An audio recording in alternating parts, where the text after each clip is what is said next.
The newspapers this morning, it says their Naira redesign. We don't know quantity of new notes printed, says the CBN. As the Apex Bank's deputy governor says, I don't have exact figure. I don't want to make a mistake. He also says we ordered for printing of 500 million pieces of notes, or rather she later said. Why I resigned as Yoruba Nation leader, and that's from Akin Toye. I'm aware of police military problems, says President Muhammadu Buhari, and also Senate delays 2023 budget passage, citing problems. And we hope that by the time it's going to be passed, the figures, are still the same. All right, nothing should be added to those figures. Also, Nigerians won't pay estimated billing for electricity, even President says Bola Ahmed Tinubu. Lai Mohammed slams Atiku for promising to open borders if elected president. Still on the first newspapers this morning, reps to investigate and sanction unregulated online money lenders. One of the things that we should be talking about this morning also. Peter Obi left $155 million for his successor, Alex Oti says.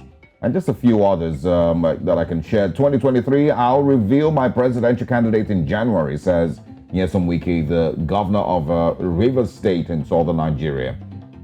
Finally, troops kill over 150 terrorists in the north.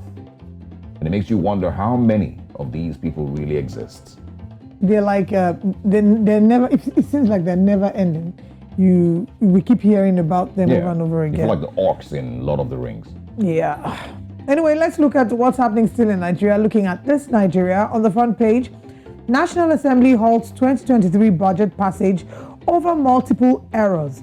Blames executive for submitting faulty documents to reconsider clean copy for passage on the 28th of December. Atiku's border reopening pledge unfortunate, and this is by the federal government, says this on page 12. Tinubu insists on fuel subsidy removal on page 5. Crude oil thefts. CNS fingers Navy personnel. Commuters killed as 40-feet container crushes vehicles in Lagos. And the final story here, Naira shortage. CBN to print additional 500 million Naira. That's on page 15. Apparently, Osage and I are the only ones wearing Christmas hats. There's a photograph here of the First Lady of Ekiti State, Olayemi Oyebanji, with children at a Christmas party in Ekiti Parakpo Pavilion, Ado Ekiti, during the week. That's all we can take this morning in Nigeria. Let's head out of Nigeria and see what's happening in Zimbabwe. All right, just two stories on the Newsday newspaper as this expected. Morning. Yes, it says government says miners are stealing billions. And at the top of the screen there, it says a cleaner beats odds to become top model. You can read more of that on page 14 of the Newsday newspapers. Those are the only stories that Newsday has for us this morning. Interesting. All right, now let's head over to Namibia, or rather Tanzania, and see what's happening on the front page of the Citizen. On front page of Citizen newspaper, we have Nyerere Station, much more than just electricity. President Samia Suluhu Hassan yesterday issued directives which show that the Julius Nyerere hydropower project will provide the nation with many more benefits than just reliable electricity. We can see a photograph here of President Samia Suluhu Hassan pressing a button to signify the start of the filling of the dam at the Julius Nyerere hydropower station on the Rufiji River in Coast Region yesterday.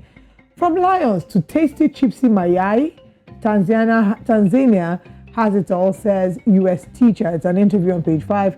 Court rules denying inmates voting rights is unconstitutional.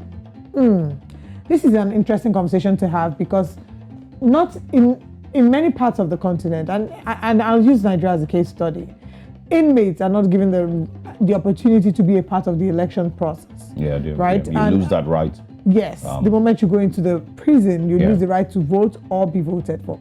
And it's something that must be looked into because there are people who are they're going to be there for life, right? Or they're going to be there for a few years. Yeah. Whatever the case is, whoever is in power, the policies that are implemented whilst this person is in power will still trickle down and affect whoever is in prison. Fundamentally, they are still citizens of the country. Yeah. So it's something that, a conversation that should be explored, even as we... Inmates and persons in diaspora. Very importantly. Yeah. That conversation... Because they want a better country that they want to come back to. Yes, a lot of them are there not by choice, but because they wanted a better life. Yeah. All right, 2 or 3 more stories. EU says it did not impose sanctions on Burundi. The European Union has said no economic sanctions were imposed on Burundi during the political crisis, and only assistance to the government was suspended. The EU said it maintained strong financial support for the people of Burundi. Still on the front page, 2022 review change, reforms shape future of insurance industry on page 4. The Beat Impact revealed African artists who made a splash in 2022 on page 12. I'm going to ask you to choose one African artist that made a splash in 2022, so think about it. And the final story, international solidarity. Ukraine leader in historic U.S. Congress speech. We did see photos of Joe Biden welcoming him to the United States. And that's all that we could take this morning on the front page of the Citizen newspaper. We're done with the papers, but as we wrap up, I'm going to ask you, Osage, if you had to pick one African artist that you think has made a splash in 2022, who would that be? Across the continent or across the world? It could be across the continent, it could be across the world. I think there's two artists that stood out, with the level of success that they achieved this year, and it's definitely Ashake and Burna Boy. For me, I would say Thames.